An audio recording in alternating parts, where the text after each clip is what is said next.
यह किताब बड़ी कंपनियों के फेल होने के बारे में है। ये कंपनियां बहुत अच्छी और सक्सेसफुल थीं। इनके मैनेजर बहुत स्मार्ट और काबिल थे। फिर भी ये कंपनियां मार्केट में अपनी पकड़ खो बैठी। अक्सर कंपनियां घमंड या खराब प्लानिंग की वजह से डूबती हैं, लेकिन यह किताब उन कंपनियों के बारे में नहीं है। यह उन कंपनियों की कहानी है जिन्होंने सब सही किया। उन्होंने अपने कस्टमर्स की हर बात सुनी, नई मशीनों और टेक्नोलॉजी में खूब पैसा लगाया, फिर भी वे अचानक मार्केट से बाहर हो गईं। ऐसा तेजी से बदलने वाले बिजनेस में भी हुआ और धीरे चलने वाले पुराने धंधों में भी।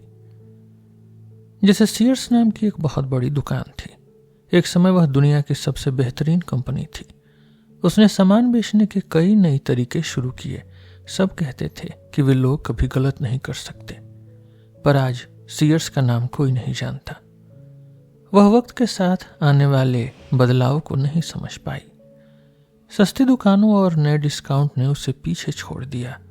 उसका पुराना तरीका अब किसी काम का नहीं रहा। जब उसे बदलना चाहिए था तब उसने ध्यान नहीं दिया। यही हाल कंप्यूटर बनाने वाली बड़ी कंपनियों का भी हुआ। IBM जैसी कंपनी ने छोटे कंप्यूटरों पर ध्यान नहीं दिया। उन्हें लगा कि ये छोटे कंप्यूटर किसी काम के नहीं हैं, लेकिन छोटे कंप्यूटर बनाने वाली नई कंपनियां आगे निकल गईं। जब तक बड़ी कंपनियां जागी तब तक बहुत देर हो चुकी थी। यह सुनकर बड़ा अजीब लगता है। क्या वे मैनेजर बेवकूफ थे? बिल्कुल नहीं। असल में वे बहुत अच्छे से अपना काम कर रहे थे। यही उनकी सबसे बड़ी गलती बन गई।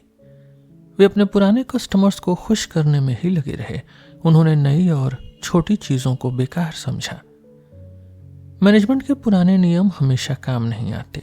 कभी कभी ग्राहकों की बात न सुनना भी सही होता है। कभी कभी छोटा मार्केट चुनना भी जरूरी होता है। इस किताब में आप यही नया तरीका सीखेंगे। इसे डिसरप्टिव इनोवेशन कहते हैं। यह तरीका आपको दुनिया समझने में मदद करेगा। इससे आप आने वाले बदलाव को पहले ही पहचान लेंगे, चाहे आपका काम छोटा हो या बहुत बड़ा। यह किताब आपको जीत का नया रास्ता दिखाएगी। यह किताब 2 हिस्सों में बटी है। पहला हिस्सा बताएगा कि स्मार्ट मैनेजर क्यों फेल होते हैं। उनकी सही सोच ही उनकी हार का कारण बनती है। दूसरा हिस्सा इस मुश्किल को सुलझाने का रास्ता दिखाएगा। यह मैनेजरों को नए और पुराने काम साथ करना सिखाएगा। हम पहले कंप्यूटर की डिस्क ड्राइव कंपनियों को देखेंगे। वहां अच्छी कंपनियां बार बार मुसीबत में फंसी हैं। वहां चीजें बहुत तेजी से बदलती हैं। बड़ी कंपनियों ने अपने लीडरशिप बहुत जल्दी खो दी। यही बात खुदाई वाली मशीनों और स्टील के काम में भी दिखा। तेज हो या धीरे, हर बिजनेस में यही कहानी है। इस पूरी जांच पड़ताल में 3 खास बातें मिली। पहली बात, नई मशीनें या तरीके 2 तरह के होते हैं। एक वो जो पुराने काम को बेहतर बनाते हैं, दूसरे वो जो पुराना रास्ता ही बदल देते हैं, यानी डिसरप्टिव करते हैं। दूसरी बात, मशीनें लोगों की जरूरत से ज्यादा तेज बदलती हैं। तीसरी बात, बड़े कस्टमर्स नई चीजों को जल्दी नहीं अपनाते। ज्यादातर नई चीजें पुराने सामान को और अच्छा बनाती हैं। इसे हम सुधारने वाला तरीका कहते हैं, सस्टेनिंग टेक्नोलॉजी। बड़ी कंपनियां इस काम में बहुत एक्सपर्ट होती हैं, लेकिन कभी कभी रास्ता बदलने वाली चीजें आती हैं, डिसरप्टिव टेक्नोलॉजीज आती हैं। शुरुआत में ये चीजें पुराने सामान से थोड़ी कमजोर होती हैं, पर ये बहुत सस्ती, छोटी और आसान होती हैं। जैसे बड़े कंप्यूटर के सामने छोटे पर्सनल कंप्यूटर आए, या बड़ी भारी मोटरसाइकिल के सामने होंडा की छोटी बाइक। मशीनें लोगों की जरूरत से कहीं ज्यादा तेजी से बदलती हैं। कंपनियां अक्सर ऐसी चीजें बना देती हैं जो बहुत महंगी होती है।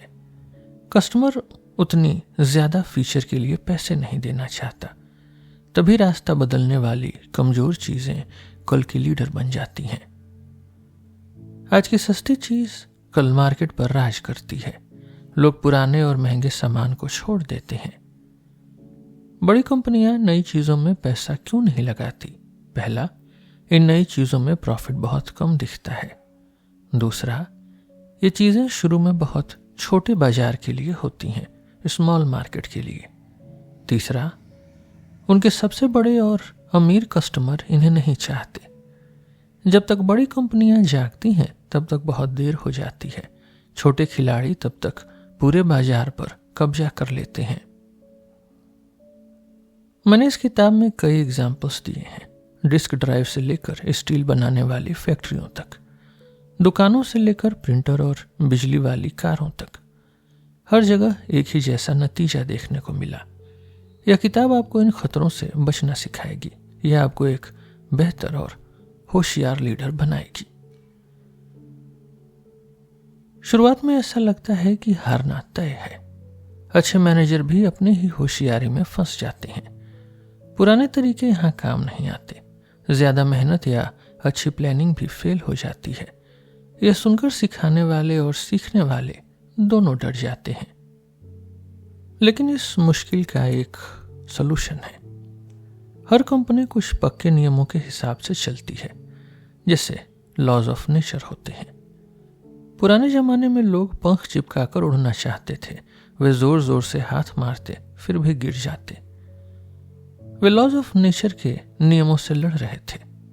इंसान तब उड़ा जब उसने हवा के नियमों को समझा। बिजनेस में भी ऐसे ही कुछ नियम होते हैं। अगर आप इनसे लड़ेंगे तो डूब जाएंगे। अगर इन्हें समझकर इस्तेमाल करेंगे तो बहुत आगे बढ़ेंगे। नियम नंबर 1, कंपनियां अपने कस्टमर्स और पैसा लगाने वालों यानी इन्वेस्टर्स पर टिकी हैं। मैनेजर को लगता है कि पैसा कहां खर्च करना है, यह उसके हाथ में है। पर असल में कस्टमर तय करते हैं कि पैसा कहां जाएगा। बड़ी कंपनियां वही आइडिया मार देती हैं जो उनके कस्टमर्स को पसंद नहीं। वे नए और सस्ते तरीकों में पैसा नहीं लगा पाती। जब तक वे शुरू करती हैं बहुत देर हो चुकी होती है। तो इसका हल क्या है, क्या सलूशन है?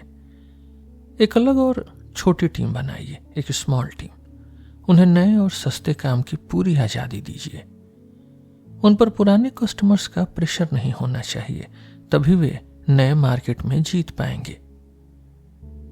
नियम नंबर 2, नई चीजें हमेशा स्मॉल मार्केट से शुरू होती हैं।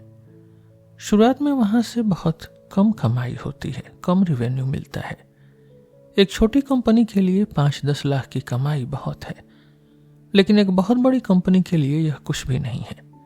बड़ी कंपनियां इंतजार करती हैं कि बाजार कब बड़ा होगा। जब बाजार बड़ा होता है तब तक छोटी कंपनियां वहां जम चुकी होती हैं। तो इसका क्या सलूशन है? सलूशन है कि नए काम के लिए एक छोटी ऑर्गेनाइजेशन बनाइए। उनके लिए छोटी जीत भी बड़ी होनी चाहिए, तभी वे पूरे जोश के साथ काम कर पाएंगे। नियम नंबर 3, जो चीज अभी है ही नहीं उसका हिसाब नहीं लग सकता। अच्छी मैनेजमेंट का मतलब है सोच समझकर प्लानिंग करना। पुरानी चीजों के लिए यह तरीका बहुत बढ़िया है। वहां हमें पता है कि कितने कस्टमर्स हैं और कितनी रिवेन्यू होगी। लेकिन नई और डिसरप्टिव चीजों के लिए कोई डेटा नहीं होता। एक्सपर्ट लोग भी इसके बारे में हमेशा गलत अंदाजा लगाते हैं। बड़ी कंपनियां बिना हिसाब किताब के कदम नहीं रखती।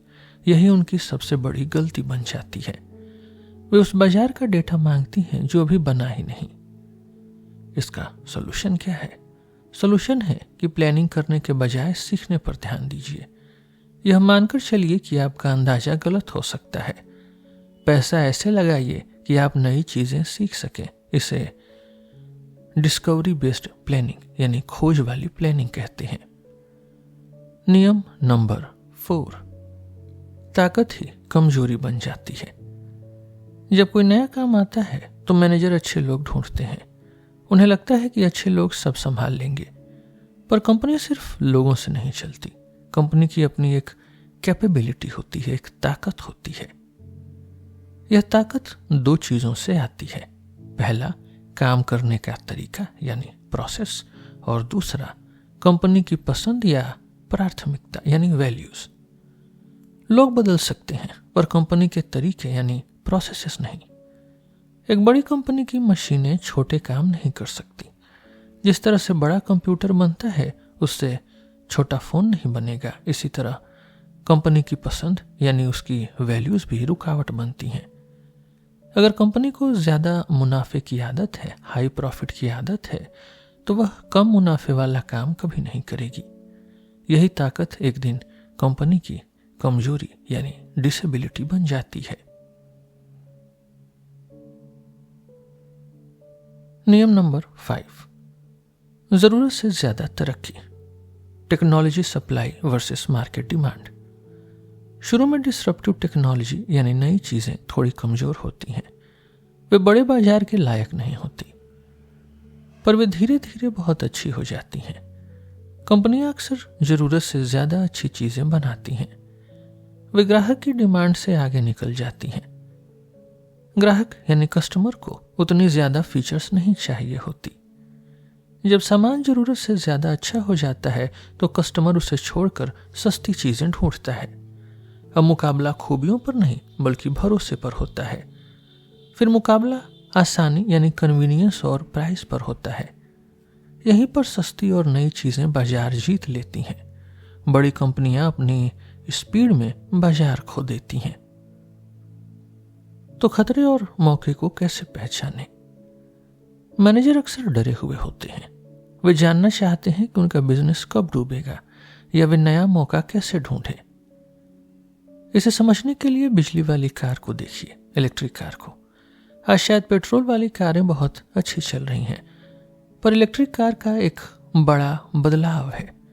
बड़े कस्टमर को आज इसकी जरूरत नहीं है, पर आने वाले कल में यही कार राज करेंगी। हमें नए कस्टमर्स के हिसाब से एक अलग टीम बनानी होगी। आज इंटरनेट की वजह से सब बदल रहा है।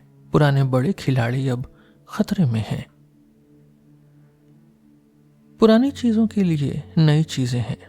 फोटो वाली रील के लिए डिजिटल फोटो आ गई, तार वाले फोन के लिए मोबाइल फोन, बड़ी दुकानों के लिए ऑनलाइन शॉपिंग, कॉलेज जाकर पढ़ाई करने की जगह इंटरनेट से पढ़ाई, भारी किताबों की जगह मोबाइल पर किताबें, बड़े ऑपरेशन की जगह छोटे छेद वाले ऑपरेशन। ये नई चीजें धीरे धीरे पुरानी चीजों को खत्म कर रही हैं। अगर मैनेजर इन नियमों को समझ लें तो वो बच सकते हैं। वे अपनी कंपनी को फिर से नंबर 1 बना सकते हैं। आइए अब समझते हैं कि बड़ी कंपनियां फेल क्यों होती हैं। समझने की कोशिश करेंगे डिस्क ड्राइव की कहानी से। बिजनेस की पढ़ाई साइंस जैसी है। साइंटिस्ट अक्सर मक्खियों पर रिसर्च करते हैं। मक्खियां एक दिन में पैदा होकर मर जाती हैं। इससे बदलाव को समझना आसान होता है। बिजनेस की दुनिया में डिस्क ड्राइव कंपनियां ऐसी ही हैं। यहां सब कुछ पलक झपकते बदल जाता है। कंपनियां बहुत जल्दी बनती हैं और बिगड़ती हैं, इसलिए यहां से सीखना बहुत आसान है। बड़ी कंपनियां क्यों डूबी, इसकी एक पहेली है।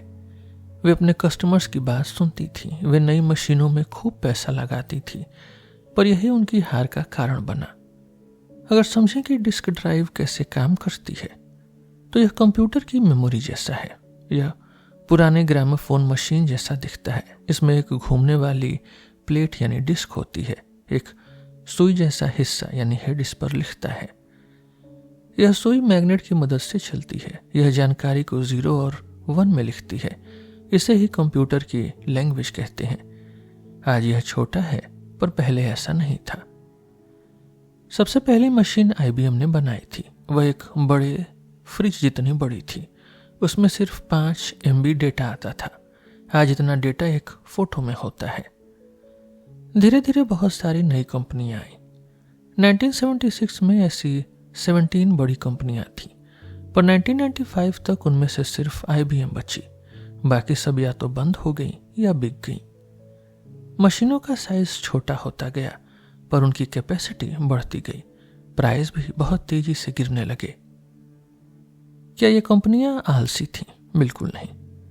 यह ऐसा था जैसे कीचड़ के पहाड़ पर चढ़ना। जरा सा रुके नहीं कि आप नीचे गिर जाएंगे।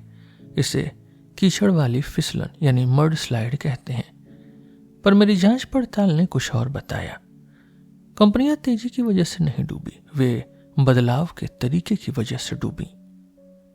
बदलाव यानी चेंज दो तरह के होते हैं। पहला, सुधारने वाला तरीका यानी सस्टेनिंग टेक्नोलॉजी। यह पुरानी चीज को और बेहतर बनाता है।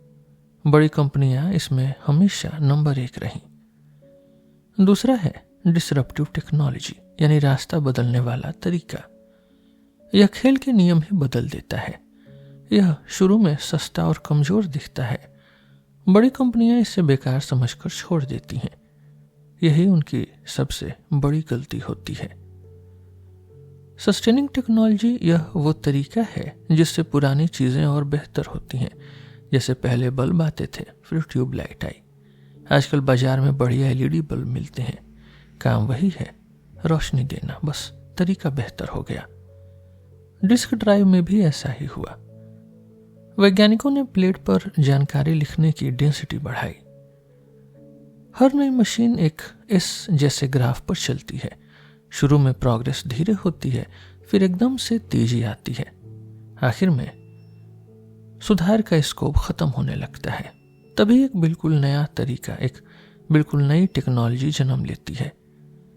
जैसे पुराने लोहे के पुर्जों की जगह नई थिन फिल्म आई। बड़ी कंपनियों ने इसमें करोड़ों रुपए लगाए। IBM और दूसरी कंपनियों ने इसमें $50 मिलियन से ज्यादा खर्च करें। वे इसमें नंबर 1 रहीं क्योंकि उनके पास पैसा था। दूसरा है डिसरप्टिव टेक्नोलॉजी यानी रास्ता बदलने वाला तरीका। असली तबाही तब आई जब मशीनों का साइज छोटा हुआ। पहले 14 इंच की बहुत बड़ी डिस्क आती थी, फिर अचानक 8 इंच और 5.25 इंच की छोटी डिस्क आई। हैरानी की बात यह है कि ये शुरू में बेकार थी। इनमें डेटा रखने की कैपेसिटी बहुत कम थी। बड़ी कंपनियों के बड़े कस्टमर्स को यह पसंद नहीं आई। कस्टमर्स ने कहा, हमें छोटी नहीं, ज्यादा जगह वाली डिस्क चाहिए। बड़ी कंपनियों ने अपने कस्टमर्स की बात मान ली। उन्होंने छोटी डिस्क बनाना छोड़ दिया। यही उन्होंने सबसे बड़ी गलती कर दी। मशीनें लोगों की जरूरत से ज्यादा तेज बेहतर होती हैं। एक आम आदमी को शायद 20 MB जगह चाहिए थी, पर बड़ी कंपनियां 100 MB 200 MB बनाने में लगी रहीं। वे अपने कस्टमर्स को जरूरत से ज्यादा देने लगी। दूसरी तरफ छोटी डिस्क बनाने वाली नई कंपनियां थीं। वे धीरे धीरे अपनी मशीनों को इम्प्रूव करती रहीं। एक दिन ऐसा आया जब छोटी डिस्क भी काफी अच्छी हो गई। अब वो बड़ी मशीनों का काम भी आसानी से कर सकती थी। ऊपर से वह सस्ती, छोटी और हल्की भी थी। अचानक सब लोग छोटी डिस्क खरीदने लगे। 14 इंच वाली बड़ी कंपनियां देखते ही देखते बर्बाद हो गईं। तो बड़ी कंपनियां क्यों हारी? वे इसलिए नहीं हारी कि उन्हें काम नहीं आता था। वे इसलिए हारी क्योंकि वे बहुत अच्छी थी। उन्होंने अपने सबसे अमीर कस्टमर्स की बात सुनी। उन्होंने सिर्फ ज्यादा प्रॉफिट वाले काम पर ध्यान दिया। उन्होंने छोटे और नए मार्केट को बेकार समझा। जब तक उन्हें अपनी गलती समझ आई, बहुत देर हो गई थी। नई कंपनियों ने पूरे बाजार पर कब्जा कर लिया था। अब समझते हैं कि कंपनियां क्यों फेल होती हैं। एक्सपर्ट्स और बड़े मैनेजर सालों से एक पहेली सुलझा रहे हैं। आखिर बहुत अच्छी कंपनियां अचानक क्यों डूब जाती हैं? इसके बारे में लोग दो तरह की बातें करते हैं। पहली, कंपनी के अंदर काम करने का तरीका यानी स्ट्रक्चर खराब है। दूसरी, नई मशीनों को समझना उनके बस की बात नहीं। पर हम यहाँ एक तीसरी और जरूरी बात सीखेंगे। इसे हम कीमत का जाल या वैल्यू नेटवर्क कहेंगे। कुछ लोगों का मानना है कि कंपनी की टीम ही रुकावट है। बड़ी कंपनियों में बहुत सारे छोटे छोटे ग्रुप्स होते हैं। हर ग्रुप सामान का एक अलग हिस्सा बनाता है। जब तक सामान पुराने जैसा रहता है, सब ठीक चलता है। पर जब सामान का पूरा आर्किटेक्चर बदलना हो तो मुश्किल आती है। तब ये अलग अलग ग्रुप आपस में कोऑर्डिनेशन नहीं बिठा पाते। कंपनियां धीरे धीरे सुधार करने में माहिर होती हैं। वे वही काम बेहतर करती हैं जो वे बरसों से कर रही हैं। पर जब कोई बिल्कुल नया और अनोखा बदलाव आता है, कोई रेडिकल चेंज, तो पुरानी जानकारी किसी काम की नहीं रह जाती। बड़ी कंपनियां अपनी पुरानी कैपेबिलिटीज के कारण, अपनी पुरानी ताकत के कारण हार जाती हैं। वहीं नई कंपनियां नया सीखने में ज्यादा तेज होती हैं। लेकिन डिस्क ड्राइव के मामले में ये दोनों बातें गलत साबित हुई। वहां बड़ी कंपनियों ने बहुत मुश्किल और नए काम किए, उन्होंने करोड़ों रुपए लगाए और नई मशीनें भी बना ली, पर वे 8 इंच वाली छोटी डिस्क जैसे आसान काम में फेल हो गई। इन्वेस्टिगेशन से पता चला कि असली वजह कुछ और थी। अगर कस्टमर को बदलाव चाहिए तो कंपनी उसे कर लेती थी, पर अगर कस्टमर को वो बदलाव नहीं चाहिए तो कंपनी फेल हो जाती थी। यहीं से एक नई बात समझ में आती है। हर कंपनी एक खास घेरे या जाल या नेटवर्क में काम करती है। इसी जाल में उससे कस्टमर मिलते हैं और प्रॉफिट होता है। कंपनी की पूरी सोच, कंपनी का पूरा माइंडसेट इसी नेटवर्क के हिसाब से बन जाता है। वह वही काम करती है जिसमें उसे ज्यादा फायदा दिखे। वह उन कामों को छोड़ देती है जो उसके नेटवर्क से, उसके जाल से बाहर हैं। कंपनियां इस जाल में एक दूसरे से जुड़ी होती हैं। जैसे एक बड़ा कंप्यूटर सिस्टम ले लीजिए। उस कंप्यूटर के अंदर एक डिस्क ड्राइव होती है।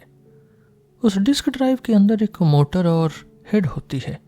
उस मोटर के अंदर भी छोटे छोटे कंपोनेंट्स होते हैं। यह एक चेन की तरह काम करता है। मोटर बनाने वाला डिस्क बनाने वाले को सामान बेचता है, डिस्क बनाने वाला कंप्यूटर बनाने वाले को सामान बेचता है। सब एक दूसरे की जरूरत और फायदे से यानी वैल्यू से बंधे हुए हैं। यही वो जाल है, यही वो वैल्यू नेटवर्क है जो बड़ी कंपनियों को बांधे रखता है। हर नेटवर्क में चीजों को अलग तरह से नापा जाता है। एक आदमी के लिए जो जरूरी है दूसरे के लिए नहीं। जैसे बड़े कंप्यूटर यानी मेन फ्रेम वाले कस्टमर्स को क्या चाहिए? उन्हें बहुत ज्यादा कैपेसिटी और तेज स्पीड चाहिए। लेकिन लैपटॉप वाले कस्टमर को कुछ और चाहिए। उन्हें मजबूती और छोटा साइज चाहिए। भले ही दोनों चीजों को डिस्क कहें, पर उनकी पसंद अलग है। कंपनियां जिस नेटवर्क में रहती हैं वैसी ही बन जाती हैं। उनकी पूरी सोच कस्टमर्स की पसंद से बंध जाती है। रिसर्च से पता चला कि 1988 में फर्क बहुत बड़ा था। बड़े कंप्यूटर वाले 1 MB जगह के लिए ज्यादा पैसे देते थे, पर उन्हें छोटे साइज से कोई मतलब नहीं था। वहीं लैपटॉप वाले छोटे साइज के लिए मोटी रकम देने को तैयार थे। सिर्फ पसंद ही नहीं, एक्सपेंसेस यानी खर्चे भी अलग होते हैं। बड़े कंप्यूटर बनाने वाली कंपनियों के खर्चे बहुत भारी होते हैं। उन्हें हजारों इंजीनियर और बड़ी सर्विस टीम चाहिए, इसलिए उन्हें कम से कम 50% प्रॉफिट चाहिए ही चाहिए। इसके बिना उनका गुजारा, उनका सर्वाइवल पॉसिबल नहीं है। लेकिन छोटे लैपटॉप बनाने वालों का काम अलग है। वे बाहर से बने बनाए पुर्जे यानी कंपोनेंट्स खरीद कर जोड़ते हैं। उनके पास फालतू के तामझाम नहीं होते। वे 15% प्रॉफिट में भी बहुत खुश रहते हैं।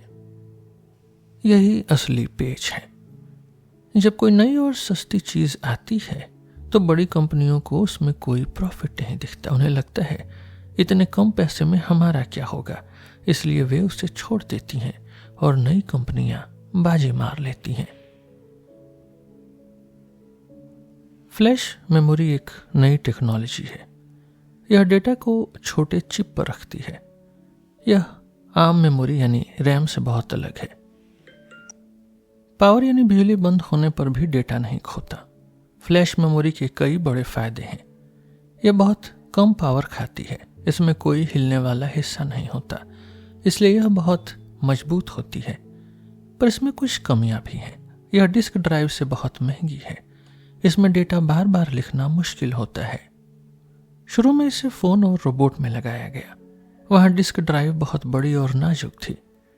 1990 के पास फ्लैश कार्ड आए। ये छोटे क्रेडिट कार्ड जैसे दिखते थे। क्या ये कार्ड डिस्क ड्राइव को खत्म कर देंगे? क्या पुरानी कंपनियां इसमें जीत पाएंगी?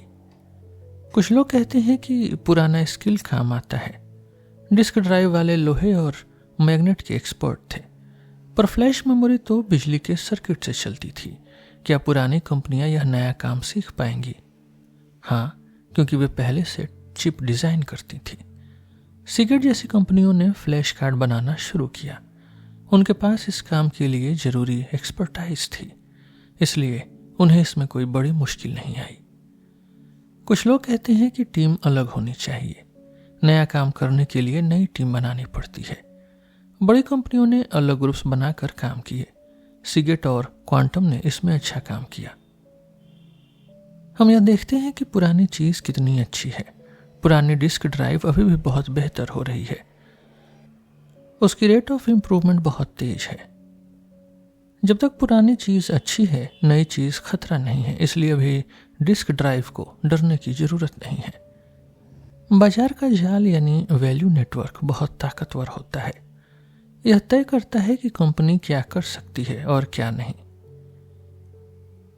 आप जिस बाजार में काम करते हैं वह आपको रोकता भी है।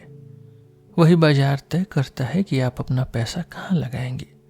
हर बाजार में, हर मार्केट में अच्छे काम का मतलब अलग होता है। हर जगह खर्चे का तरीका यानी कॉस्ट स्ट्रक्चर भी अलग होता है। अगर आप वही बनाते हैं जो आपके कस्टमर जानते हैं तो आप जीतेंगे। बड़ी कंपनियां इस काम में हमेशा सबसे आगे रहती हैं। वे अपने कस्टमर्स की हर छोटी जरूरत पूरी कर लेती हैं, लेकिन वे नए और अनोखे कामों में पीछे रह जाती हैं, क्योंकि नई चीजों का फायदा शुरू में साफ नहीं दिखता। बड़ी कंपनियां तब डूबती हैं जब वे नई मशीनों को छोटा समझती हैं। एक तरफ कस्टमर की डिमांड धीरे धीरे बढ़ती है, दूसरी तरफ मशीनों की परफॉर्मेंस तेजी से बढ़ती है। जब नई और सस्ती मशीन पुराने कस्टमर्स की जरूरत पूरी करने लगती है तो वह अचानक पूरे बाजार पर अटैक कर लेती है। जैसे छोटी डिस्क धीरे धीरे बड़े कंप्यूटरों में भी चलने लगी। नए खिलाड़ियों के पास अटैकर्स एडवांटेज होता है, हमला करने की ताकत। वे ऐसी चीजें लाते हैं जिनकी पुराने बाजार में कोई कीमत नहीं होती। बड़ी कंपनियां ये नए काम करना ही नहीं चाहती। उन्हें लगता है कि इसमें कोई बड़ा प्रॉफिट नहीं है। यही सोच उनके आगे बढ़ने के रास्ते में सबसे बड़ी दीवार बन जाती है। असली मुकाबला नई मशीनों का नहीं बल्कि नई स्ट्रेटेजी का है। नई कंपनियां अपनी योजना और खर्चों को जल्दी बदल लेती हैं। बड़ी कंपनियां अपने पुराने तरीकों और भारी खर्चों में फंसी रहती हैं। वे अपनी पुरानी सक्सेस के बोझ से दबी होती हैं। ये बातें सिर्फ कंप्यूटर या चिप वाली कंपनियों पर लागू नहीं होती। हम अभी अर्थ मूविंग इक्विपमेंट यानी मिट्टी खोदने वाली मशीनों की कहानी को समझेंगे। यहां भी बड़ी कंपनियों के साथ बिल्कुल यही खेल हुआ था। मिट्टी खोदने वाली मशीनों यानी एक्सकेवेटर्स की कहानी भी डिस्क जैसी है। ये बहुत बड़ी और बहुत महंगी मशीनें होती हैं। पुराने खिलाड़ी एक नया बदलाव के कारण डूब गए। वह नया बदलाव था हाइड्रोलिक्स। इसे तेल के प्रेशर से चलाया जाता था। बड़े कस्टमर्स ने शुरू में इसे बेकार समझा। यही बड़ी कंपनियों की सबसे बड़ी भूल थी। पुराने जमाने में ये मशीनें स्टीम से चलती थी। इनमें बहुत सारे रस्से और केबल्स लगे होते थे। इन्हें चलाने के लिए रस्सियों को खींचना पड़ता था। 1920 के पास भाप की जगह पेट्रोल इंजन आए। यह एक बहुत बड़ा बदलाव था, एक रेडिकल चेंज था। पर इससे काम करने का तरीका नहीं बदला। रस्से और पुली का सिस्टम वैसा ही रहा। बड़े कस्टमर्स को यह नया इंजन बहुत पसंद आया। बड़ी कंपनियों ने इसे तुरंत अपना लिया। वे इस नए दौर में भी सबसे आगे रहीं। इसके बाद डीजल इंजन आए और वे भी हिट रहे। असली मुसीबत दूसरे विश्व युद्ध के बाद आई। अब रस्सों की जगह तेल का दबाव यानी हाइड्रोलिक्स आया। पुराने रस्से वाले सिस्टम की 30 कंपनियां थी। उनमें से सिर्फ 4 कंपनियां ही बच पाईं। बाकी सारी बड़ी कंपनियां मार्केट से बाहर हो गईं। नई कंपनियों ने आकर पूरा मैदान मार लिया। आखिर ऐसा क्यों हुआ, चलिए समझते हैं। बड़े कस्टमर्स की क्या मांग थी? खुदाई करने वाली मशीनों के 3 बड़े काम थे। पहला, नहरें और बड़े गड्ढे बनाना। दूसरा, सीवर के लिए लंबी पाइप डालना। और तीसरा, माइंस में भारी खुदाई करना। बड़े कस्टमर्स बहुत बड़ी मशीनें चाहते थे। उन्हें ऐसी मशीन चाहिए थी जो दूर तक पहुंचे। वह एक बार में खूब सारी मिट्टी उठा सके। हर साल वे और भी बड़ी मशीन की मांग करते थे। पहली तेल वाली मशीन यानी हाइड्रोलिक मशीन 1947 में आई। यह मशीन ट्रैक्टर के पीछे जुड़ी होती थी। शुरू में यह बहुत छोटी और कमजोर थी। यह बहुत ही कम मिट्टी उठा पाती थी। बड़े कस्टमर्स ने कहा यह हमारे काम की नहीं है। उनके लिए यह मशीन एक खिलौने जैसी थी। उनकी बड़ी खदानों में यह कुछ नहीं कर सकती थी, इसलिए बड़ी कंपनियों ने इस पर ध्यान नहीं दिया। नई कंपनियों ने हार नहीं मानी। उन्होंने एक बिल्कुल नया कस्टमर ढूंढा। छोटे घर बनाने वाले लोग इसे पसंद करने लगे। उन्हें पाइप डालने के लिए पतली नालियां खोदनी थी। यह काम पहले मजदूर अपने हाथों से करते थे। यह छोटी मशीन उस काम के लिए एकदम सही थी। यहीं से इस नई चीज की जीत शुरू हुई। धीरे धीरे ये तेल वाली मशीनें बेहतर होने लगी। 1974 आते आते वे बहुत पावरफुल हो गईं। अब वे बड़ी मशीनों जैसा काम करने लगी थीं। उन्होंने पुराने रस्से वाली मशीनों को बाजार से निकाल दिया। बड़ी कंपनियां हाथ मलती रह गईं। तो हमने देखा कि कंपनियां ऊपर तो जा सकती हैं, पर वे नीचे के बाजार यानी लो एंड मार्केट में नहीं उतर पाती। वहां का वैल्यू नेटवर्क, वहां का कीमत का जाल उन्हें रोकता है। अब हम समझने की कोशिश करेंगे कि ऐसा क्यों होता है। समझदार मैनेजर अक्सर छोटे और सस्ते बाजार को छोड़ देते हैं। उन्हें महंगे सामान में ज्यादा प्रॉफिट दिखता है, इसलिए वे अपने पुराने ग्राहकों को भी भूल जाते हैं। वे हमेशा ऊपर यानी प्रीमियम की तरफ भागते हैं। सिगरेट की कहानी से यह बात साफ हो जाएगी। शुरू में वे आम कंप्यूटर यानी डेस्कटॉप के राजा थे, लेकिन जैसे ही नीचे से सस्ता हमला हुआ, डिसरप्टिव अटैक हुआ, वे उसे लड़ने के बजाय ऊपर की तरफ भाग गए। उन्होंने सर्वर्स और बड़ी मशीनों के लिए डिस्क बनाई। वहां उन्हें ज्यादा पैसा और इज्जत मिल रही थी।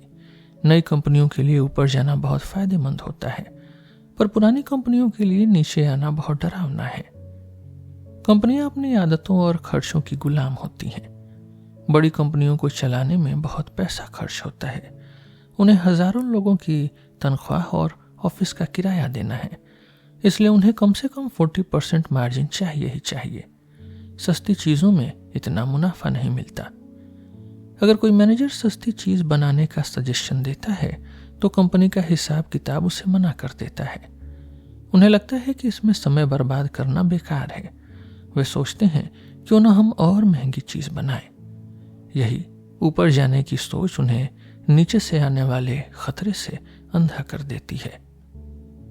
हमें लगता है कि सारे फैसले सबसे बड़ा बॉस लेता है, पर असल में फैसले बीच वाले मैनेजर लेते हैं, मिडिल मैनेजर्स। ये मैनेजर वही आइडिया ऊपर भेजते हैं जो पक्का सक्सेसफुल हो। उन्हें अपने कैरियर की चिंता होती है।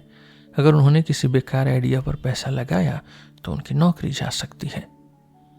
मान लीजिए दो लोग अपने बॉस के पास जाते हैं। पहला मार्केटिंग वाले हैं। वो कहते हैं कि सर, एक बहुत पावरफुल मॉडल बनाते हैं। पुराने कस्टमर्स इसे महंगे दाम पर खरीदने को तैयार हैं। मैनेजर कहेंगे बहुत बढ़िया, इसमें खूब प्रॉफिट होगा। दूसरा मान लीजिए इंजीनियर हैं। वो कहते हैं कि सर, एक छोटा और सस्ता मॉडल बनाते हैं, शायद किसी छोटी मशीन में काम आ जाए। मैनेजर कहेंगे इसका मार्केट कहाँ है, कोई गारंटी है? हाँ, अभी इसे रहने दो, पहले महंगे वाले पर ध्यान दो। यही वजह है कि अच्छे आइडिया दम तोड़ देते हैं।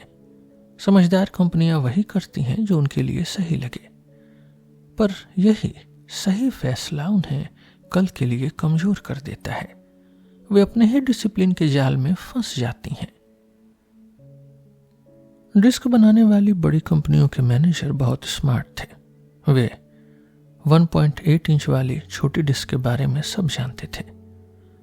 उन्होंने इसके अच्छे मॉडल्स भी बनाकर तैयार रखे थे।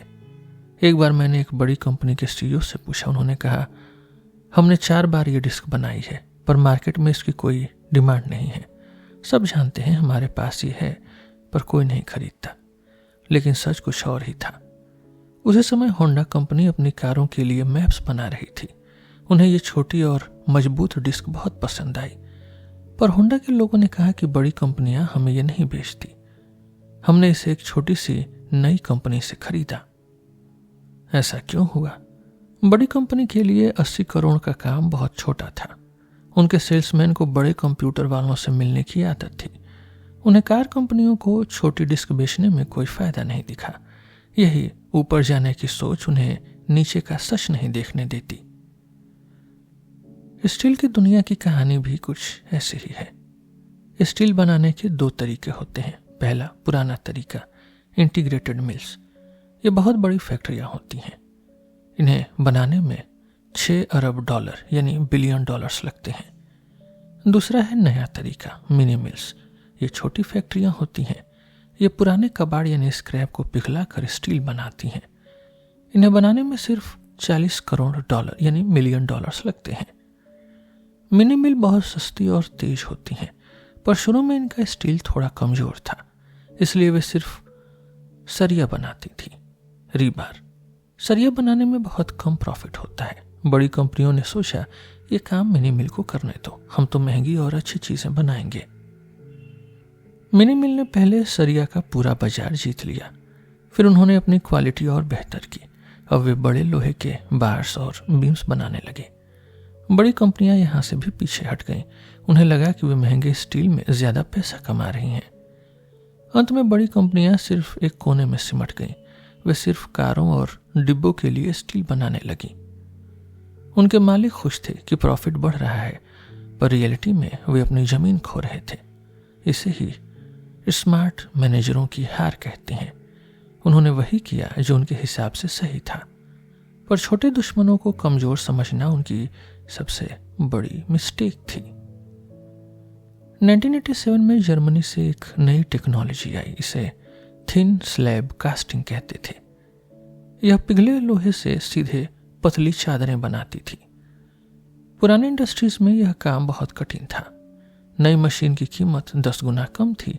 इससे खर्चा 20% तक कम हो जाता था। बड़ी कंपनियों ने इसकी इवैल्यूएशन की, पूरी जांच पड़ताल की, पर उन्होंने इसे खरीदने से मना कर दिया। शुरू में इसकी फिनिशिंग अच्छी नहीं थी। चादरों पर हल्के दाग धब्बे, हल्के से डिफेक्ट्स रह जाते थे। इससे कार या खाने के डिब्बे नहीं बन सकते थे। बड़ी कंपनियां सिर्फ अपने अमीर कस्टमर्स की सुनती थी। सस्ते काम में उन्हें कोई प्रॉफिट नहीं दिखा। उन्होंने पुराने तरीका पर ही और पैसा लगाया। तभी न्यूकोर नाम की एक छोटी कंपनी आई। उन्होंने यह नई और सस्ती मशीन लगा ली। उन्होंने पहले छोटे मार्केट्स में स्टील बेचा। वहां कस्टमर्स को क्वालिटी से ज्यादा फर्क नहीं पड़ता था। धीरे धीरे उन्होंने अपनी क्वालिटी बहुत इंप्रूव कर ली। 1996 तक उन्होंने मार्केट पर कब्जा करना शुरू किया। बड़ी कंपनियां सिर्फ प्रॉफिट के पीछे भागती रहीं। उन्होंने बिल्कुल सही और समझदार फैसले लिए थे, पर यही समझदारी उनकी सबसे बड़ी हार बनी। इसे ही इनोवेटर्स डायलेमा कहते हैं, इनोवेटर का संकट। अच्छे मैनेजर भी इस जाल में फंस सकते हैं। यह वैसा ही है जैसे पंख लगाकर उड़ने की कोशिश करना। अगर आप हवा के नियमों के खिलाफ जाएंगे तो गिरेंगे, पर अगर आप इन नियमों को समझ लें तो आप उड़ सकते हैं। कामयाब मैनेजरों ने 5 पक्के नियमों को समझा। उन्होंने इन नियमों से लड़ने के बजाय इनका इस्तेमाल किया। पहला, कंपनी में पैसा कहां खर्च होगा यह कस्टमर तय करते हैं। दूसरा, बड़ी कंपनियों का पेट छोटे बाजार से नहीं भरता। तीसरा, नई चीजों का इस्तेमाल पहले से पता नहीं चल सकता। चौथा, हर कंपनी के काम करने का एक प्रोसेस होता है। और पांचवा, मशीनें अक्सर जरूरत से ज्यादा अच्छी बन जाती हैं। तो कामयाब मैनेजरों ने क्या किया? उन्होंने नई चीजों के लिए एक अलग छोटी टीम बनाई। उन्होंने छोटे बाजार में छोटी जीत का जश्न मनाया। उन्होंने शुरू में फेल होने और सीखने की तैयारी रखी। उन्होंने नई चीजों के लिए बिल्कुल नया बाजार ढूंढा। बड़ी कंपनी के लिए छोटा मार्केट मुसीबत है। मैनेजर को यहां पीछे नहीं बल्कि आगे रहना चाहिए। अगर मशीन बिल्कुल नई है तो पहले आना जरूरी है, पर बड़ी कंपनी को हर साल बहुत ज्यादा पैसा चाहिए। छोटा मार्केट उनकी इतनी बड़ी जरूरत पूरी नहीं करता। इसलिए नए काम के लिए छोटी टीम बनाना जरूरी है ताकि वे छोटी कमाई में भी खुश रह सकें। एक पुरानी कहावत है कि जो पहले चलता है उसे ही तीर लगते हैं, यानी पहले रिस्क लेने वाला नुकसान में रहता है। पर क्या बिजनेस में यह बात सच है? रिस्क ड्राइव की दुनिया में इसके 2 अलग जवाब मिले। सुधारने वाले काम यानी सस्टेनिंग टेक में पहले आना जरूरी नहीं। पुरानी चीज को बेहतर बनाने को सुधारना कहते हैं। जैसे थिन फिल्म नाम की एक बहुत महंगी मशीन आई। इसे बनाने में 15 साल और 800 करोड़ रुपए लगे। IBM कंपनी ने इसमें सबसे पहले बाजी मारी, पर कुछ कंपनियां बहुत बाद में आईं। रिसर्च में एक हैरान करने वाली बात मिली, जो पहले आए उन्हें कोई खास फायदा नहीं हुआ, जो बाद में आए उन्होंने भी उतनी ही तरक्की की। यानी पुराने काम को सुधारने में पहले आना जरूरी नहीं है। फिर दूसरा, नए काम यानी डिसरप्टिव टेक में पहले आना बहुत जरूरी है। लेकिन अगर काम रास्ता बदलने वाला है, डिसरप्टिव है, तो नियम बदल जाते हैं। यहाँ जो कंपनियां पहले 2 साल में आईं वे बहुत सफल हुईं। वे बाद में आने वालों से 6 टाइम्स ज्यादा कामयाब रहीं। यह इंतजार करना सबसे बड़ी गलती साबित हुआ।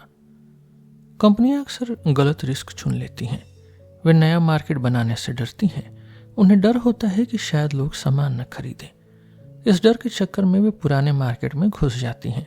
वहां पहले से ही बहुत बड़े कॉम्पिटिटर्स बैठे होते हैं। वे मार्केट के रिस्क से बचकर कंपटीशन के रिस्क में फंस जाती हैं। यही उनकी सबसे बड़ी हार का कारण बनता है। नया काम करना हमेशा बहुत मुश्किल होता है। बड़ी कंपनी में यह और भी कठिन है। वहां लोग पूछते हैं, यह काम क्यों करें? मैनेजर अपना सारा समय सफाई देने में बिताते हैं।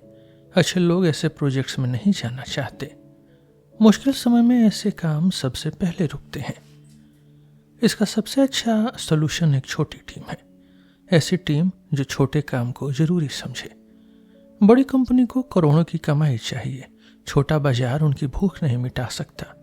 इसलिए नया काम एक छोटी कंपनी को सौंपे। इसे स्पिन आउट या छोटी कंपनी खरीदना कहते हैं। कंट्रोल डेटा कंपनी ने बिल्कुल यही काम किया। उन्होंने अपनी नई टीम ओकलहोमा शहर भेजी। वहां की टीम छोटे ऑर्डर पर भी खुश थी। वे 40 लाख के काम को भी बड़ा मानते थे। पर मेन दफ्तर में लोग सिर्फ करोड़ों की बात सुनते थे। इस छोटी टीम ने कंपनी को बड़ी जीत दिलाई। एलन ब्रेडली मोटर के स्विच बनाने वाली बड़ी कंपनी थी। तभी मोडिकॉन ने इलेक्ट्रॉनिक स्विच बनाए। शुरू में ये नए स्विच बहुत कमजोर थे। बड़ी कंपनियां इन्हें बेकार समझकर हंसने लगी। पर एलन ब्रेडली ने एक होशियार काम किया। उन्होंने एक छोटी नई कंपनी खरीद ली। उन्होंने इसे अपने पुराने दफ्तर से दूर रखा। जी जैसी दूसरी कंपनियां यहां फेल हो गईं। वे अपने पुराने दफ्तर से ही नया काम करना चाहती थी। उनके कस्टमर्स को नया स्विच नहीं चाहिए था। जॉनसन एंड जॉनसन भी यही तरीका अपनाती है। उनकी 160 छोटी अलग कंपनियां हैं। जब भी कोई नया और अनोखा आइडिया आता है, वे उसके लिए एक छोटी कंपनी खरीद लेते हैं। इससे नए आइडिया को बढ़ने की जगह मिलती है। तो सुधारने वाले काम में आप पीछे रह सकते हैं, पर डिसरप्टिव बनाने में पहले आना जरूरी है। बड़े खिलाड़ियों के लिए छोटा बाजार एक जाल है। वे छोटे प्रॉफिट के लिए मेहनत नहीं करना चाहते। इसलिए नया काम हमेशा छोटी और आजाद टीम को दें। तभी वह टीम पूरे जोश के साथ काम कर पाएगी। जो मार्केट अभी है ही नहीं, उसकी एनालिसिस पॉसिबल नहीं है। बेचने वाले और खरीदने वाले दोनों को मिलकर उसे डिस्कवर करना पड़ता है। अक्सर बड़ी कंपनियों के मैनेजरों को पुरानी चीजों को सुधारने की आदत होती है। वहां उन्हें पता होता है कि कस्टमर क्या चाहते हैं। पर नई और डिसरप्टिव चीजों के मामले में कोई नहीं जानता कि फ्यूचर क्या होगा। सबसे बड़ी मुश्किल तब आती है जब मैनेजर पुरानी सोच यानी पुराने माइंडसेट से नया काम करना चाहते हैं। वैसी जानकारी मांगते हैं जो अभी मौजूद ही नहीं है। वे प्रॉफिट का पक्का हिसाब चाहते हैं, जबकि अभी बाजार ही नहीं बना है। यह कंपनियों को नया काम करने से रोक देता है। जब मैनेजर किसी नए काम के लिए टीम चुनते हैं तो वो सिर्फ स्मार्ट लोगों को ढूंढते हैं। वे देखते हैं कि इनके पास स्किल है या नहीं। पर यहाँ एक बहुत बड़ी गलती हो जाती है। मैनेजर सोचते हैं कि अगर लोग अच्छे हैं तो पूरी कंपनी भी उस काम में अच्छी होगी, लेकिन ऐसा हमेशा सच नहीं होता है। 2 अलग कंपनियों में एक जैसे काबिल लोग अगर रखें तो भी उनके काम का रिजल्ट अलग होगा, क्योंकि कंपनी की अपनी एक अलग ताकत होती है। अच्छे मैनेजर को सिर्फ लोग नहीं चुनने चाहिए, बल्कि सही ऑर्गेनाइजेशन भी तैयार करनी चाहिए। किसी भी कंपनी की कैपेबिलिटी यानी काबिलियत 3 चीज़ों से आती है। पहला रिसोर्सेस यानी सामान, दूसरा काम करने का तरीका यानी प्रोसेसेस, और तीसरा वैल्यूज। शुरू में कोई भी कंपनी लोगों के दम पर चलती है। अगर 2-4 खास लोग चले जाएं तो कंपनी डूब सकती है, पर धीरे धीरे काम करने का एक पक्का तरीका, एक प्रोसेस बन जाता है। फिर कंपनी लोगों से ज्यादा तरीकों और वैल्यूज पर चलने लगती है। कई नई कंपनियां शुरू में बहुत तेजी से ऊपर भागती हैं, पर वे नए सामान बनाने का प्रोसेस नहीं बना पाती, इसलिए वे एक ही चीज के भरोसे रहकर बाद में फेल हो जाती हैं। शुरू में कंपनी का फाउंडर, कंपनी का मालिक तय करता है कि काम कैसे होगा। वह अपनी पसंद पूरी कंपनी पर लागू करता है। अगर उसके तरीके काम कर जाते हैं तो लोग उसे मानने लगते हैं। धीरे धीरे यह काम करने का ढंग कल्चर बन जाता है। कल्चर का मतलब है बिना सोचे समझे काम करने का पक्का तरीका। जब कंपनी बहुत बड़ी हो जाती है तो कल्चर ही उसे संभालता है। सब लोग एक जैसा और सही काम करते हैं, पर जब हालात बदलते हैं तो इस कल्चर को बदलना बहुत मुश्किल होता है। अगर आपकी कंपनी नया काम नहीं कर पा रही तो 3 रास्ते हैं। पहला, कोई दूसरी कंपनी खरीद ले, एक्वायर। दूसरा, अपनी कंपनी के तरीकों को बदलने की कोशिश करें। और तीसरा, एक बिल्कुल अलग टीम बनाएं, एक सेपरेट ऑर्गेनाइजेशन। अगर आप किसी कंपनी को उसके काम करने के तरीके के लिए खरीद रहे हैं तो उसे अपनी कंपनी में मत मिलाइए। उसे बिल्कुल अलग रहने दें और उसे पैसा दें, यानी रिसोर्सेस। अगर आपने उसे अपने अंदर मिला लिया तो उसके तरीके खत्म हो जाएंगे। IBM ने रोलम कंपनी के साथ यही गलती की थी। उन्होंने उसे अपने अंदर मिला लिया और कंपनी का बेड़ा गर्क हो गया। सिस्को इस मामले में बहुत होशियार है। वह बहुत छोटी कंपनियों को खरीदकर अपने अंदर मिला लेती है, क्योंकि वह सिर्फ उनके लोगों और रिसोर्सेज के लिए उन्हें खरीदती है। पर जब वह किसी बड़ी और जमी हुई कंपनी को खरीदती है तो वह उसे बिल्कुल इंडिपेंडेंट रहने देती है। जॉनसन एंड जॉनसन हमेशा यही तरीका अपनाती है। जब उन्हें कोई नया और सस्ता सामान दिखता है तो वे एक छोटी कंपनी खरीद लेते हैं और उसे अलग रखते हैं। आज उनके कई अरबों डॉलर के धंधे इसी तरह बने हैं। वे अपनी पुरानी कंपनी के कल्चर को नए काम के बीच में नहीं आने देते। अक्सर कंपनियां नए लोग और मशीनें जमा कर लेती हैं। उन्हें लगता है कि इससे वे बदल जाएंगी, पर वे इन नई चीजों को पुराने तरीके में ही डाल देती हैं। रिजल्ट यह होता है कि कुछ नहीं बदलता। पुराने तरीके बदलना 2 वजहों से बहुत कठिन है। पहला, कंपनी की दीवारें। लोग अपने अपने ग्रुप में बंधे होते हैं। नया काम करने के लिए इन दीवारों को तोड़ना पड़ता है। मैनेजर को लोगों को पुराने ग्रुप से बाहर निकालना चाहिए। एक नई टीम बनानी चाहिए जिसे हैवी वेट टीम कहते हैं। दूसरा, आदतों की मजबूरी। पुराने तरीके अपने काम में एक्सपर्ट होते हैं। वे बने ही इसलिए हैं कि काम रोज एक जैसा हो, कंसिस्टेंट हो। वे बदलाव के लिए नहीं बल्कि रुकने के लिए बने हैं। इसलिए एक ही टीम से 2 अलग काम कराना नामुमकिन है। तो अलग कंपनी कब बनाएं? आजकल इंटरनेट के दौर में अलग कंपनी बनाना फैशन बन गया है, पर यह कब करना चाहिए इसके कुछ पक्के नियम हैं। जब पुराने कस्टमर्स को नए काम की जरूरत न हो। दूसरा, जब नया बाजार बहुत छोटा और अनजाना हो, और जब नए काम में प्रॉफिट बहुत कम मिल रहा हो। बड़ी कंपनी छोटे और कम प्रॉफिट वाले काम को इज्जत नहीं देती। वहां नया आइडिया दम तोड़ देता है। इसलिए इसे एक अलग और आजाद टीम को सौंप दें, पर याद रहे इसमें कंपनी के सबसे बड़े बॉस यानी CEO का साथ जरूरी है। बिना बॉस के साथ के पुराना सिस्टम नए काम को खत्म कर देगा। मैनेजरों को खुद से 2 जरूरी सवाल पूछने चाहिए। पहला, क्या हमारा पुराना तरीका इस नए काम के लिए सही है? दूसरा, क्या हमारी कंपनी इस काम को जरूरी समझेगी? अगर जवाब ना है तो घबराएं नहीं। अपनी कमजोरी को पहचानना ही जीत की पहली सीढ़ी है। जबरदस्ती पुराने तरीके थोपने से सिर्फ रुकावट और परेशानी ही आएगी। तो अच्छे लोग होने का मतलब यह नहीं कि कंपनी भी अच्छी है। काबिल लोगों को काबिल टीम में रखना जरूरी है। तेजी से बदलती दुनिया में यही सबसे बड़ी स्किल है। पुराने तरीकों को वही इस्तेमाल करें जहां वे फिट बैठते हों। नए चैलेंजेस के लिए नए रास्ते और नई टीमें बनाएं। मशीन बनाने वाले अक्सर बहुत तेज परफॉर्मेंस करते हैं, पर कस्टमर की ज़रूरत इतनी तेज नहीं बढ़ती। एक समय आता है जब मशीन ज़रूरत से ज़्यादा अच्छी हो जाती है। इसे ही ज़रूरत से ज़्यादा तरक्की यानी परफॉर्मेंस ओवर सप्लाई कहते हैं। जब ऐसा होता है तो नई और सस्ती मशीनों को मौका मिलता है। वे नीचे से आकर पूरे बाजार पर कब्जा कर लेती हैं। जब मशीन ज़रूरत से ज़्यादा अच्छी हो जाती है तो मुकाबला बदल जाता है। कस्टमर अब चीज़ों को नए तरीके से चुनने लगता है। इसे बेसिस ऑफ कंपटीशन यानी मुकाबले का आधार बदलना कहते हैं। जब बाजार की हर ज़रूरत पूरी हो जाती है तो मुकाबला बदलता है।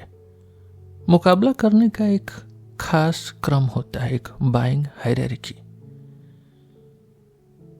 काम यानी फंक्शनैलिटी कि क्या यह मेरा काम कर सकता है। भरोसा यानी रिलायबिलिटी, क्या यह मशीन जल्दी खराब तो नहीं होगी। आसानी यानी कन्वीनियंस, क्या इसे इस्तेमाल करना आसान है। दाम यानी प्राइस, क्या यह सबसे सस्ता है। जब बहुत सारी कंपनियां एक जैसा सामान बनाने लगती हैं तो कस्टमर सिर्फ सबसे कम दाम देखता है। इसी को सामान का कमोडिटी बन जाना कहते हैं, मामूली बन जाना। वहां कोई नहीं देखता कि आपका सामान कितना अच्छा है। डिसरप्टिव टेक यानी नई चीजों की दो खास बातें हैं। वीकनेस एज स्ट्रेंथ, कमजोरी ही ताकत है। नई चीज की जो कमजोरी बड़े बाजार में दिखती है वही नए बाजार में उसकी सबसे बड़ी ताकत होती है। जैसे छोटी डिस्क में जगह कम थी, ये कमजोरी थी, पर लैपटॉप के लिए वही छोटा साइज सबसे जरूरी था, यानी ताकत। और दूसरा सिंपलर एंड चीपर यानी सादगी और सस्ता दाम। नई चीजें हमेशा पुरानी मशीनों से ज्यादा सादी और सस्ती होती हैं। बड़ी कंपनियां अक्सर नई चीज में बहुत सारी खूबियां डाल देती हैं, बहुत सारे फीचर्स। यही उनकी सबसे बड़ी गलती बन जाती है। जैसे HP की किटी हॉक डिस्क बहुत महंगी हो गई थी, इसीलिए वह सस्ती मशीनों और गेम के बाजार में नहीं बिक पाई। इंट्यूट नाम की कंपनी बहुत फेमस है। उनका सॉफ्टवेयर क्विकन बहुत सफल है। वह इतना आसान है कि कोई भी चला ले। आपको उसकी मोटी किताब पढ़ने की जरूरत नहीं है। वे कस्टमर को देखकर चीजें आसान बनाते हैं। इसी कंपनी ने क्विक बुक्स नाम का सॉफ्टवेयर बनाया।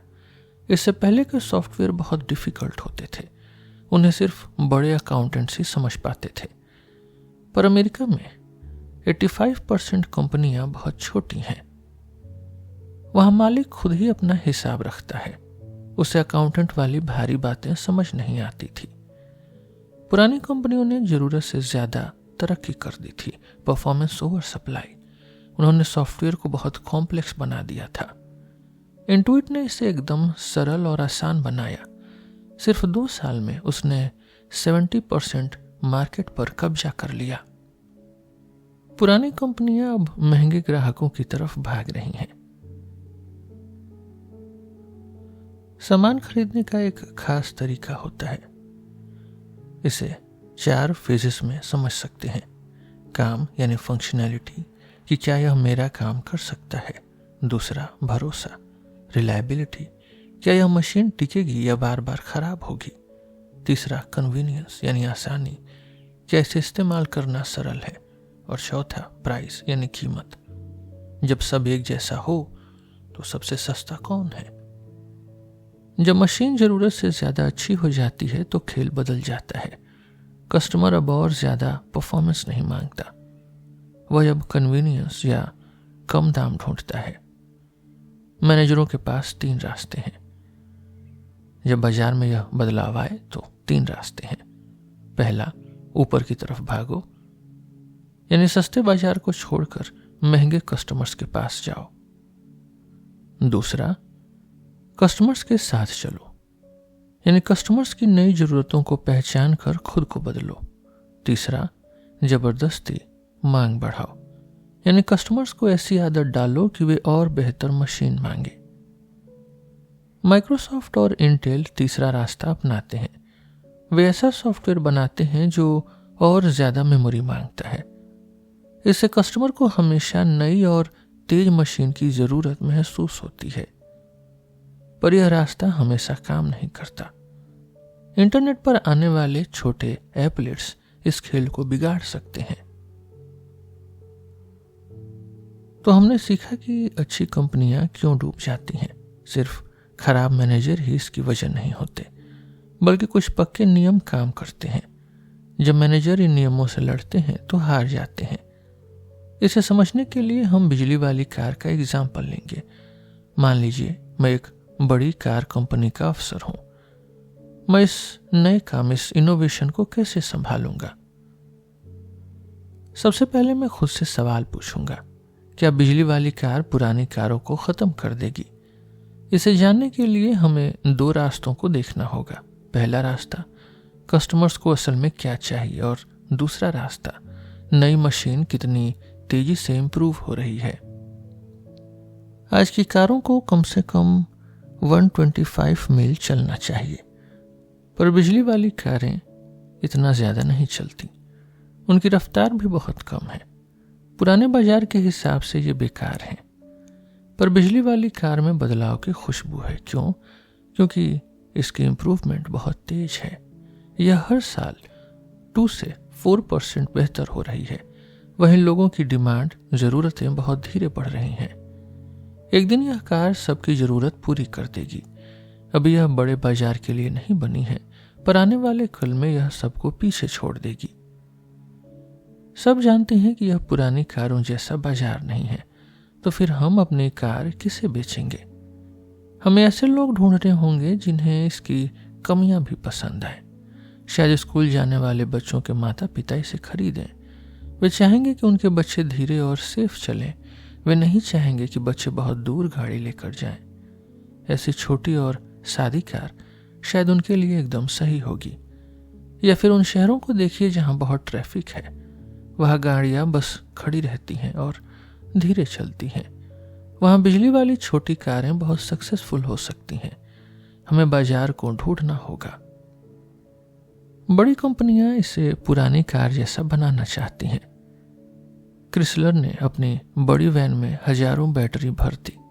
इससे गाड़ी बहुत भारी और बहुत महंगी हो गई। उसकी कीमत $1,00,000 पहुंच गई।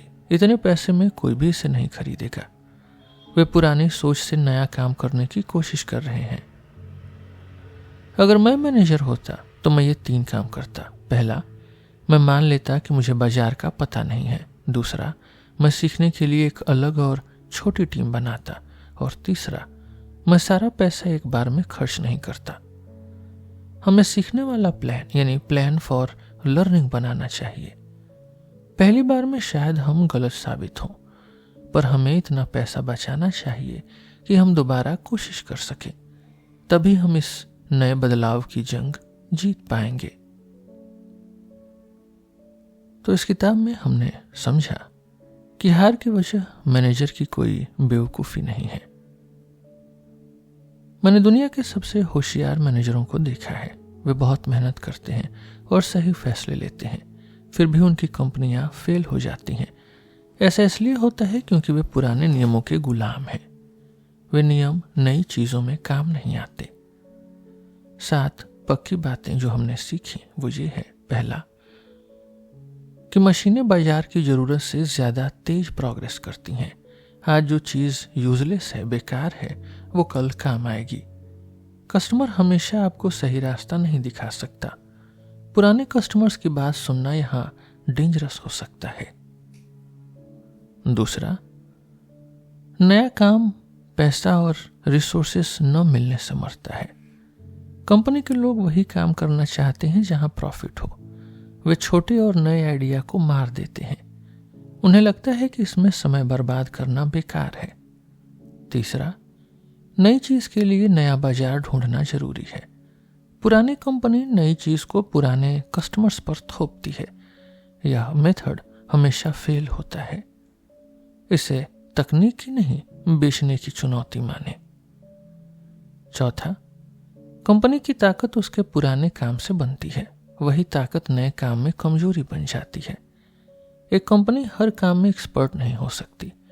उनके वैल्यूज, उनके नियम नए बाजार के लिए नहीं बने होते। पांचवा, जो बाजार अभी है ही नहीं, उसकी जांच कैसे होगी? वहां कोई पक्के आंकड़े, कोई इंफॉर्मेशन नहीं मिलती। वहां सीखने के लिए छोटे कदम यानी स्टेप्स उठाने पड़ते हैं। शुरू में फेल होना ही जीत का असली रास्ता है। छठा, पुराने काम को सुधारने में पीछे रहना ठीक है, पर रास्ता बदलने वाले काम में पहले आए। यहां पहले आने वाले को बहुत बड़ा फायदा मिलता है। सातवां, सबसे बड़ी दीवार पैसा या मशीन नहीं है, सबसे बड़ी दीवार है यह काम हमारे मतलब का नहीं। बड़ी कंपनियां वही काम करती हैं जो उन्हें सही लगे। यही सोच नए लोगों के लिए बड़ा मौका बन जाती है। तो नई चीज की जिम्मेदारी एक बिल्कुल अलग टीम को दें। ऐसी छोटी टीम बनाएं जो छोटी जीत पर खुश हो। शुरू में फेल होने की पूरी तैयारी रखें। किसी बड़े चमत्कार, किसी ब्रेक थ्रू का इंतजार न करें। बाजार के बाहर जाकर नया और अलग कस्टमर ढूंढें। तो बड़ी कंपनियां डूबती हैं क्योंकि वे अच्छी मैनेजमेंट करती हैं, पर कभी कभी नियमों को तोड़ना और छोटे रास्ते चुनना ही समझदारी है। आज के लिए बस इतना ही।